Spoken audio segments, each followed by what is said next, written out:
Hello there, Pursuing Freedom friends. Thanks for tuning in. This is your host, Erin Bradley. And if it's your first time here, welcome aboard. We've got a great show in store for you with my new friend, Sarah Walton, who is like, I don't know, a sister from another mister, I guess they say. I think we've been tried to be connected by multiple people over an extended period of time. And most recently, I had the opportunity to join her on her amazing podcast, the Game On Girlfriend podcast. And as we discovered, we have so much synchronicity and mutual friends, and we speak the same language. And it's just such an honor to have her with us today. And Sarah is a business coach and an abundance expert. And what I love about her is her ability to really help people unlock the money blocks in their lives and raise their wealth consciousness. And so we're going to be talking a lot about that. But a little bit more about Sarah is that she's not only the host of the Game On Girlfriend podcast, she's also the host of Sarah Uncut on YouTube. She's been featured on the Today Show. She's an international keynote speaker, and she helps primarily women business owners start and grow businesses they love. But don't worry, gentlemen. I am certain that no matter what we talk about today, you're all going to walk away not only inspired, but more confident in your ability to create more abundance in your life. So with no further ado, thank you so much, Sarah, for being with us today. My gosh, thank you so much for having me, Erin. I'm dying. I'm like on the edge of my seat. So excited for this conversation. So much fun. I know. I've been looking forward to it so much. So yeah, I'm really excited for my community to get to know you because you're just such a bright light and just a wealth of knowledge. So let's just, like we always do, kind of start from the beginning, bring us to the backstory, how you got to where you are now, because I'm sure you have your own story about the process of finding that click and that unlock as it relates to relationship with money, which I think is just such a tricky subject for so many business owners in particular, if not everybody. Yeah. No, I think it is everybody for sure. It's kind of like sex and money. We're not supposed to talk about either, but they're like the most important things we can talk about. It's one of those funny things. And we all feel like we're supposed to know everything and we don't. But no, my story starts when I was about 4 or 5, a long time ago. I was raised incredibly poor, really, really poor. And when I say poor, there were times when, we had half a jar of honey and a loaf of bread, the end, in the cupboard. And my mom usually made the bread from scratch. And as I was growing up, I remember at about age 4 or 5 watching the Nutcracker on a PBS fundraiser. I know we don't have those as often anymore, but it was so great. And I was watching the Nutcracker, and I remember I turned to my mom and I said, "Mom, I want to do that." I didn't even know what it was. It was just beautiful. We didn't have money for dance classes, obviously. So I learned how to dance by watching MTV. Paula Abdul and Janet Jackson were my teachers. I could throw a chair or dance with a cartoon mouse. It was awesome. I was so good. I was so proud. And in the little tiny town where I was raised, it's called Sandy, Utah. One of the best things you could do would be, to be part of the dance team in high school. It was like this huge kind of rite of passage for all of us. And came time for me to try out, and I made it, and I was so excited. And I lived in this like really tight knit community. So the neighbors knew I had made it. People were bringing over flowers. It was this really big deal. Yeah.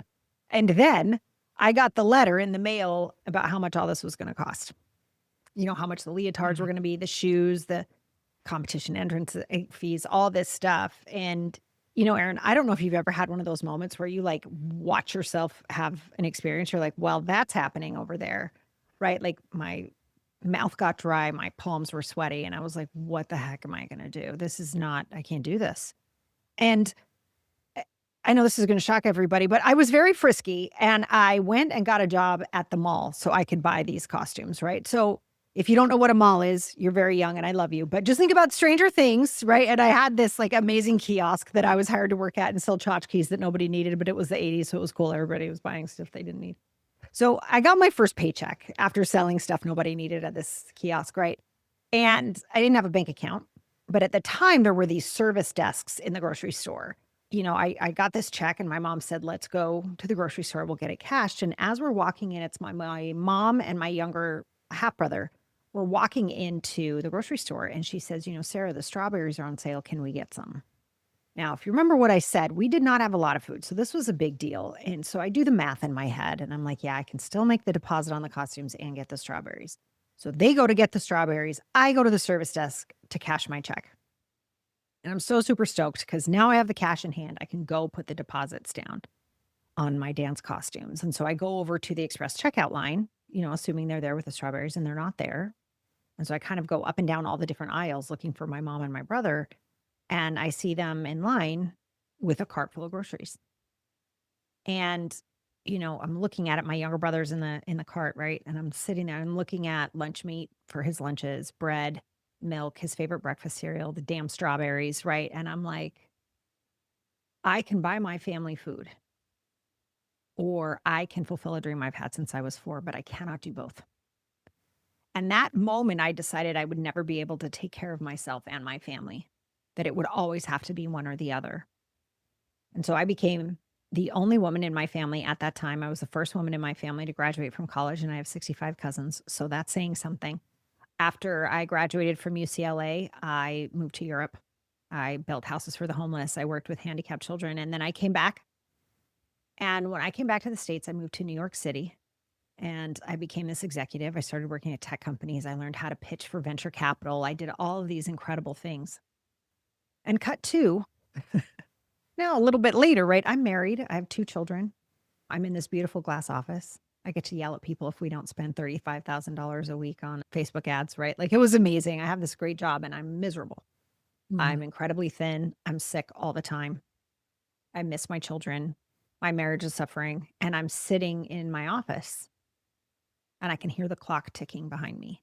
And it is just ticking away seconds of my life I cannot get back because I'm stuck in this job I don't want. It was a great job, but I didn't want it.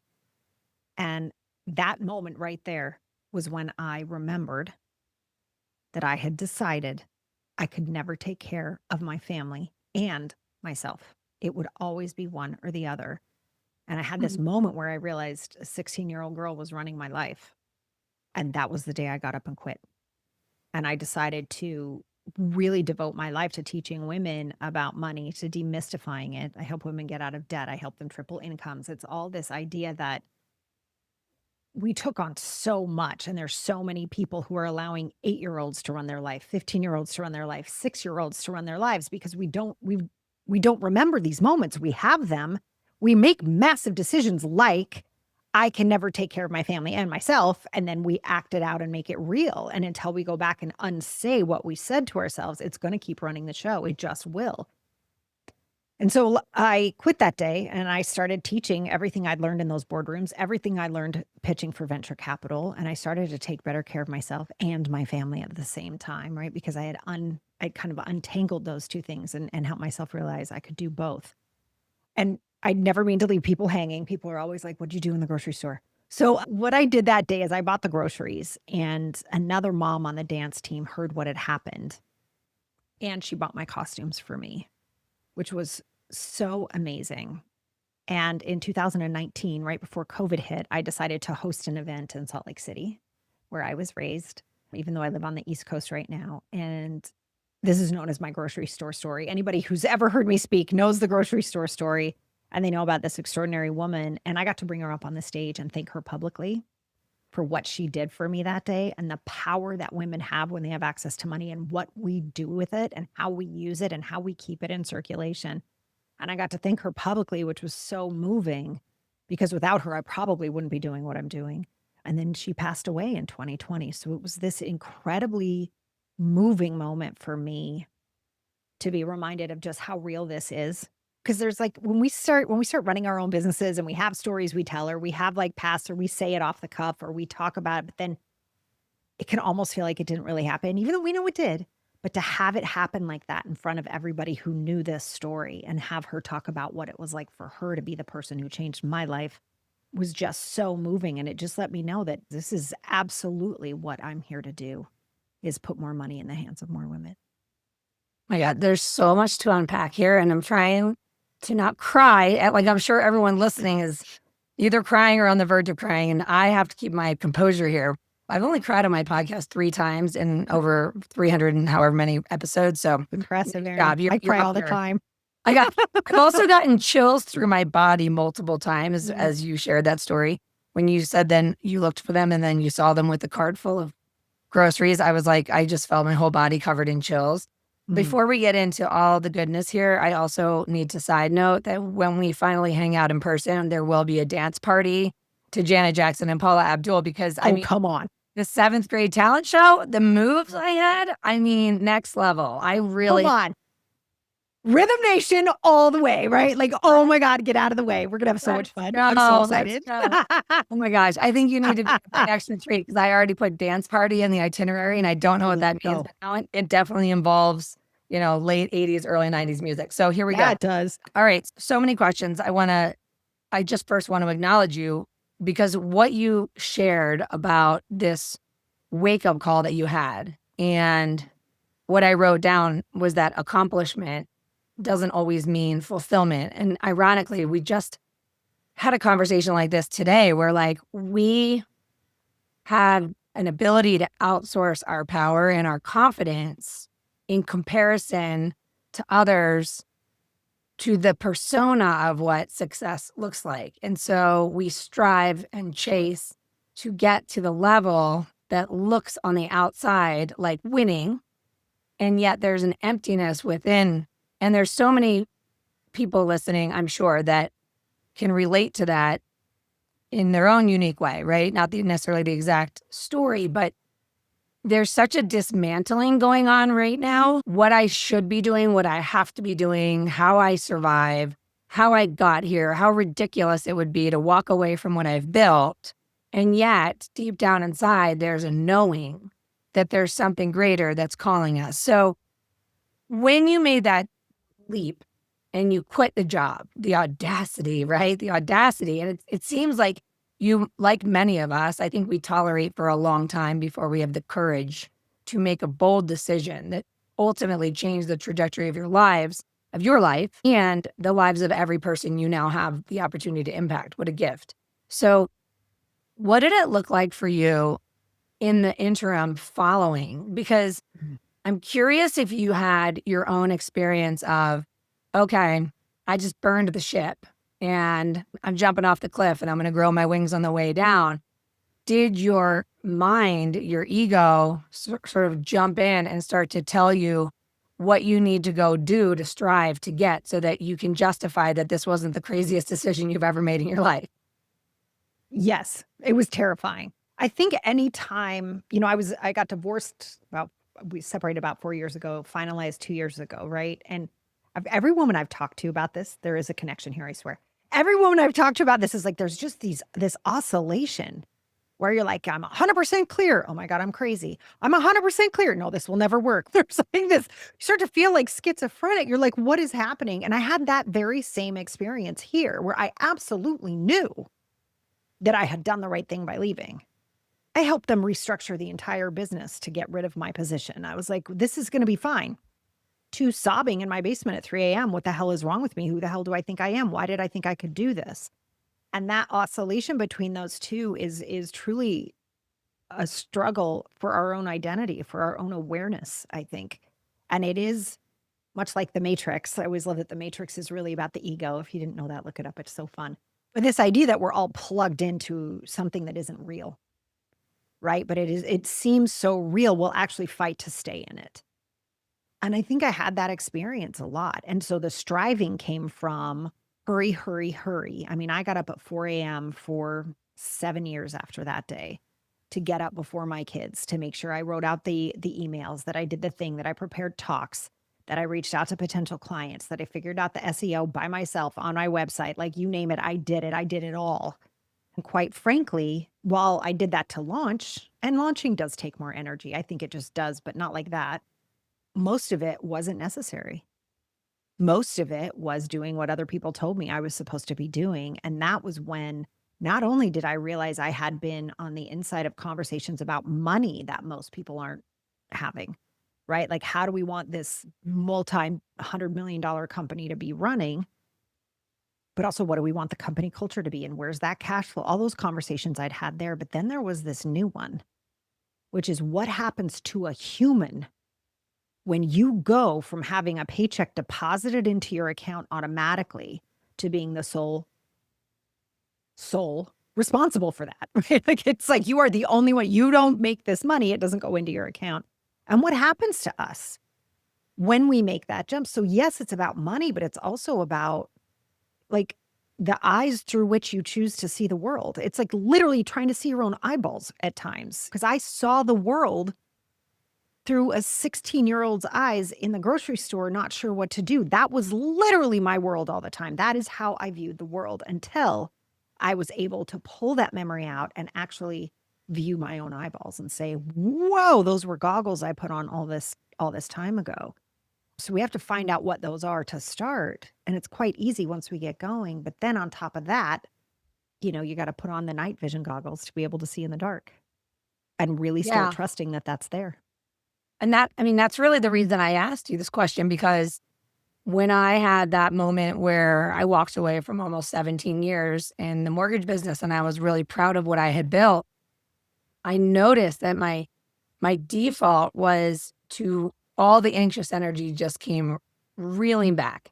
And my mind went right into hyperactive of, I know what to do. Watch me. I will go build something. I will network. I will do action, action, action. And I was a witness to it. And I realized that energy doesn't have a place in this, 2.0, 3.0 version of me. And so the work became in taking the time, first and foremost, to just pause for 2 months. I took a sabbatical and to listen and to go inward and then to start to notice that the possibilities that were available, which are always infinite, were so much less scripted by my analytical mind. So I'm curious, in your process, what did the dismantling look like? I mean, a lot of what we're talking about, is from maybe the 10,000 foot view, but everyone listening knows what it feels like to hear their mind saying, I just need to, I just have to, I just have to, I just should. And they just power through. And there is a superpower of being able to give from an empty well to the point of depletion in the pursuit of some external validation. And in doing so, we're serving everyone but ourselves. Is kind of like what you said, the 16-year-old said, is that I can either take care of everybody else or me, not one or the other. So let me go take care of everyone else. So how did you even begin to rewrite that story and then create a new reality for yourself? Such a good question. If only it was one moment, right? Like, what was so cool about quitting that day is there really was one moment where I was like, oh my gosh, I see what I did. This one was a little bit slower and it happened over time. It happened from a lot of coaching. It happened from a lot of book reading, and it happened from a lot of mistakes, of like a hustle, and fall flat on your face. And it's like, well, hold on. All these books just asked me who I was being, not what I was doing, but I kept doing. It's almost like a crutch. I remember signing up for trade shows or things like that I couldn't afford, but that's what you're supposed to do. And then I wouldn't get anything from that. And I'm like, oh my God, I did it again. Those sorts of moments. And I think we kind of have to recognize that while that's normal, it doesn't have to be that way. It doesn't have to be common. And I think even hearing a conversation like this starts someone else's brain going on it. And that's what I started doing. I just was insatiable in learning and not learning more about business. I knew enough about business. That wasn't helping me. And I think that was also a recognition, like, wait, I'm doing what you're quote unquote supposed to do. This isn't working. And so slowly starting to implement other things like, who am I being? And am I slowing down enough to recognize that people are coming to me as their coach because they want to be with me, because they know I can see things they can't see. It's not because, I had the best Instagram post. Like, that has nothing to do with this. So it was like all these small moments like that where, like, it could be anything from putting up a post you think is going to hit and it falls flat. And you're like, well, but why? And you have to keep coming back to, but who am I being in these moments? And then recently, this one really hit hard. This is a moment where I was working with a coach and I was talking about all of the online programs I've made, because I've made a lot of them. And they were made at a time when, I was having to really stand up for this business in my marriage, with my friends, with my family, of like, no, I know this is what I'm supposed to be doing. And there was such a fight in me, similar to what you said, Erin, of like, no, I will do it. I'm going to build it. Watch me do the thing. Da, da, da, da, da. And this coach said to me, so you built the entire thing from a soul debt. And I almost fell out of my chair. I was like, oh my God. It just doubled down everything. Who are you being? Who are you being? Who are you? I was being terrified with a very brave front, right? And I was really good at what I did. So it was quote unquote working, but it felt nothing like to what I feel now. Not even close to the groundedness, to the not caring if someone signs up or not. All of those things that kind of come with, I think, experience inside all of these industries, that we take on when you really are responsible. And heaven knows mortgages and realtors, that's definitely one of those spaces. You're 100% responsible for what you're able to bring in. And when we can kind of recognize that all of the power of fulfillment is internal. And when we start from that, everything just gets really easy. Yeah, it's wild. And I would love to hear your perspective on this, because this is just, again, another conversation that came up earlier today, where in this world of reverse engineering from a place of wholeness first, and then less of the action as a way to give myself permission to feel productive or to get an outcome that will give me the feeling I'm ultimately after, which is that I'm safe, right? Like there's this whole process that needs to be worked through. But one of the things that I've been a witness to in my own experience, and again, this has nothing to do with anything other than being an observer of my own thoughts as that leads to my own behavior, as that leads to my fulfillment or lack thereof, or my feelings of, that wholeness that we're all after, is that we're safe. And there's this fine line, right, where there's power in proximity, because I always say, how do we expand our consciousness or our belief? We get in the room with people that remind us of our future. But if we can also acknowledge that all human beings have outdated programming, like the younger version of ourselves that picked up a fear that's been embedded in us ever since, that's creating this behavior out of a very old fear. Like, you're not the same little girl you once were. You're not the same little boy, whatever. Like, you're not the same person. But we behave from this outdated fear, right? And so typically what we then do is we seek the answers outside of ourselves. So we look for the guru, we look for the silver bullet, we look for the strategy, the coach, and the action plan. Like, tell me what to do and I'll do it so that I can feel like I didn't make a huge mistake here, right? And so it's an interesting concept, because in one vein, there's so much beauty in association with people that are expanding, because you can borrow their confidence, you can borrow their belief. And there's the other side, which is the threat that anyone out there has a strategy that it may work for them, it may not be working for them, but at the end of the day, they're still a human being whose behavior and whose hustle and whose striving is nothing more than an outward reflection of their own outdated fear or lack or insecurity. I noticed that I started to go down this path of like, I should be doing this, I should be doing that, I have to do this, I should invest in this. And in the end, while that strategy is probably effective for some, it wasn't the thing that was ultimately coming from, I'm whole, I am enough. And from wholeness and enoughness, we become a magnet. And that's very hard for people to comprehend, because they're like, what are you saying? I just sit around cross-legged in a meditation and everything's going to work out? I'm like, no, I'm in massive action. I'm just having way more fun because I'm doing it from a different frequency, and it lands and it magnetizes. So like, I would love to hear how you articulate that, because obviously in your work with your clients, you are a mirror back to them of what you can see, what the block is. So like, how do you guide people through that?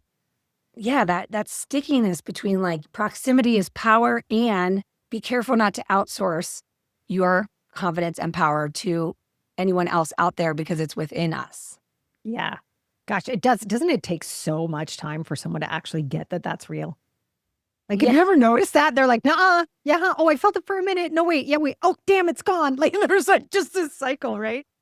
So, I mean, as far as the process I take people through, I'm very honest in that I don't have one set thing that we do. But what I can promise is we always get to the root of whatever the block is.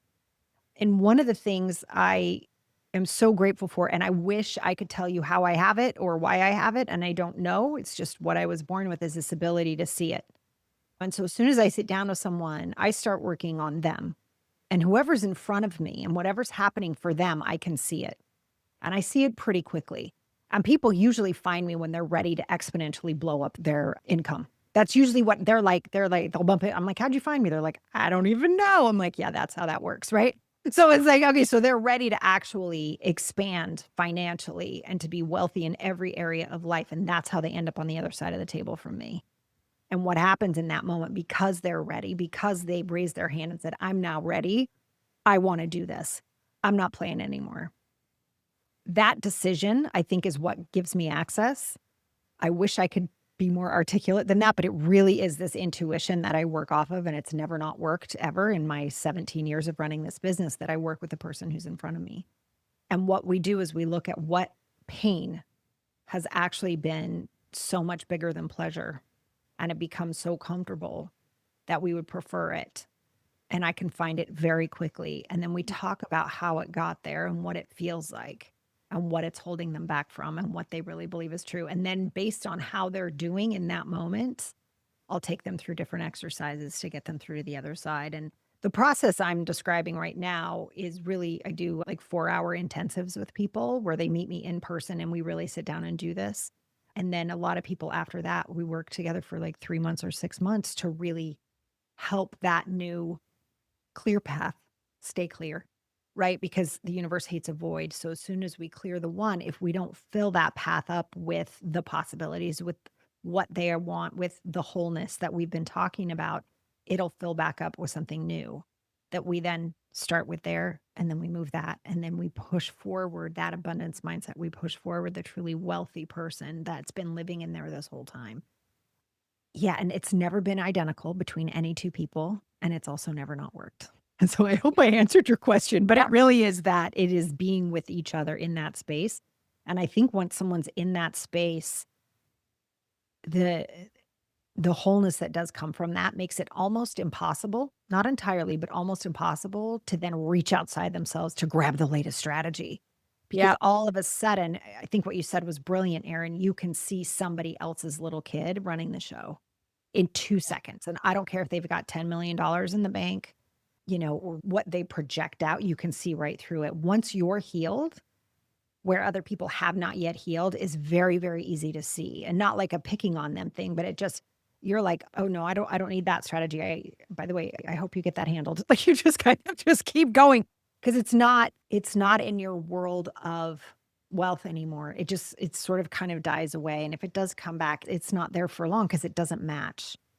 So it gets really easy to see through, oh, this is the room I want to be in. Ooh, that person felt a little sticky, even inside that room. Like you get really fine tuned to it because there's just, in 2 seconds, you can feel it. You just know. And I think the more time we spend in that knowing, the easier it is to stay away from accidentally thinking you'll find it outside of yourself again. I love that.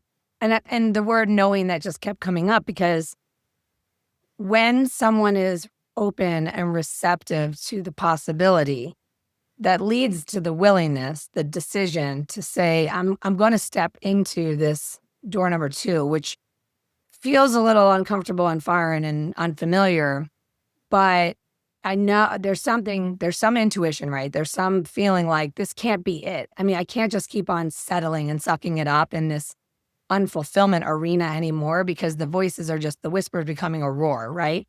And as you practice the new version of you and how that person feels at their core and how they walk into a room and how they speak and how they behave, and then what comes back to you as a mirror of the version of you who's showing up, then you start to get, as my friend Nicole Mangina talks about in her work, is like the proof that it's working. She did a meditation at my retreat last year and she's like, now in the next 24 to 48 hours, I just want you to notice the little glimmers, the proof that it's working. Like I went to Trader Joe's and this adorable older man gave me the cheese for free. And I was like, proof that it's working. You know what I mean? I love that.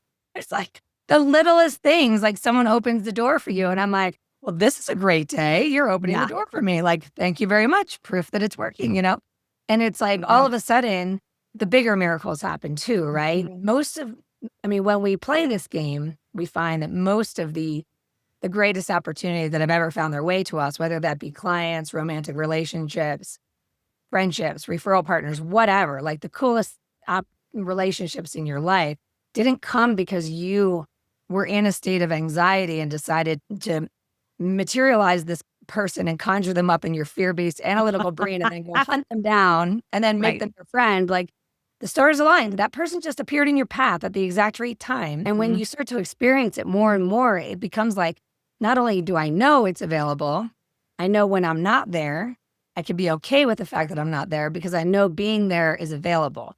And then I can't unknow it. And it gets really That's right. fun to be over there where things are like such a fun, unexpected, unscripted day full of miracles that you just are like, well, you're just surprised and delighted by your life all day, every day.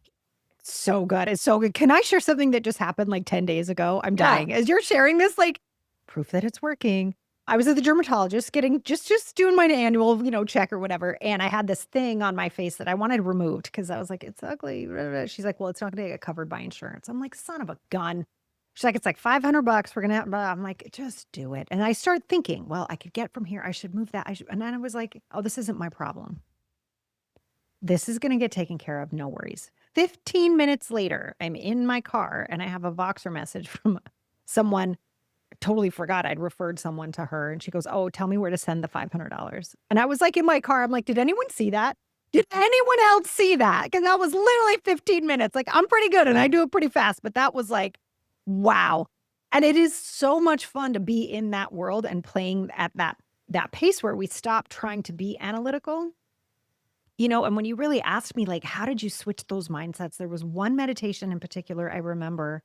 It was a Dr. Joe Dispenza meditation. And it's one from not Break the Habit of Being Yourself, but the second one, Becoming Supernatural, where you literally start to push your consciousness outside of your body. It's so trippy. It's so cool. Every time I do it, I'm like, I feel so good. Like for the whole day, I'm like, you're so pretty.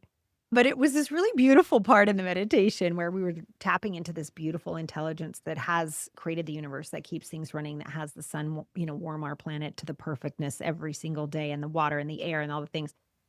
And for whatever reason, I saw that beautiful amount of intelligence. And then I saw all of our little tiny human brains that think they know better than that huge intelligence. And that was another one of those moments where I was like, oh, I don't have to figure everything out. I just have to take really good care of me. And I have to really tune into what I'm here to do and know that I'm here to help people blow up their revenue and their income. That's my job. I'm the catalyst for that. That's what I'm here to do. The rest of it's not so much my job to figure out. And then it just keeps happening. It's so cool. It's so cool. It's so good. I've heard it referred to as like when you get that little inkling, that little knowing, that impulse, like an imprint on your heart that I'm pretty good at this, but I don't know why I'm not that excited to go to work every day. Or, no, it's fine. I just need to do this because, I've worked really hard to get here. So it would be so ridiculous to walk away and do anything different. Like all of that second guessing and all that hesitating, right? And I heard it said that the fact that you received the impulse is like an imprint on your heart from the universe, from the divine, from God, whatever you call it, right? That is, like you said, the laws of the universe that ensure that the sun rises every day. Even if there's a cloud, the sun is behind it. Like there's no questioning gravity. There's no questioning these things, right? And so the word said something along the lines of like, and then I, with my little scared brain, am going to be like, yeah, no, I see you're calling me up, but I think I know better. Let me defend my limitation and tell you why I can't do that. When we think to ourselves, like, I wish I could do that, but I can't, because it's like, we're just defending our fear. And it's like, which is just this little brain. And it's like, okay, so I'm going to think that I'm all knowing. I'm going to second guess this thing that feels like expansion, but it's scary. So since I'm scared, I'll just talk myself out of it and I'll be in charge. Yep. Yeah. I'll use that little tiny brain. That's what I saw, was this massive intelligence. And then these little tiny humans running around trying to control everything. I was like, wow, we're so cute. Yeah. Yeah. It really is. It really is fun to play in this realm of knowing. And I really appreciate what you just said about, having an imprint on our heart being put there. I was joking around with someone just yesterday. I was like, yeah, heart surgery never appealed to me. Not a thing. I was like, let me go do that. I don't even know that's a profession. Like, did not occur to me. Right. And I think when we really start to understand that things that are occurring to us because they are ours to have. And when we really take a step back and everybody thinks everybody wants the same thing, we really don't. And that's also by design. And so playing in this fun realm of that level of intelligence and recognizing we're seeing paths, we're seeing next steps because they're ours to take. Yeah, I love that. Obviously, you and I could nerd out for hours, and I want to respect your time. And for everyone listening, I'm sure you're like, some people are probably thinking, what are they really talking about? Well, keep listening and keep tuning in, and it will all start to make sense. And for those of you who are kind of feeling this at the soul level, just know that Sarah is here and she's got a number of different ways that she can support you. So I'll just let you, Sarah, share all the ways that people can get a hold of you, start to absorb all your wisdom, and connect with you if they feel so inclined. Oh, thanks, Erin. So you can hop on over to YouTube. I'm the Sarah Walton over there. And then I'm on Instagram as the Sarah Walton. And then you can listen to the Game On Girlfriend podcast. And if you send a note through sarahwalton.com, I actually answer. It's a true story. I love that. Yeah, send the note. I always tell the listeners on all the shows, it's like, please send the note, because there's nothing better than getting a DM that says, hey, I heard you on this show however long ago, and you forgot you even were there. But it's like, we're actually doing this to hopefully bring some value to somebody. So if we hear that it brings value, it really does encourage us to keep going. Speaking of keep going, for everyone listening, I always ask if you wouldn't mind taking a moment, if you found value in this, text this to somebody who needs it, leave that 5-star review, because it really does provide powerful support in allowing us to attract amazing guests like Sarah and help this content get found so more people can build a life you don't need a vacation from. And if you're part of my collective community, just know that there's a conversation evolving here about the possibility of Sarah coming in as a guest inside our community, so you can meet her, you can ask her questions. So if you're listening and you're part of the collective, get fired up. And if you're not yet, then hey, it's not too late to jump in whenever you feel called to say yes to your future self. All right, everybody, I love you guys. I appreciate you. We'll see you next time.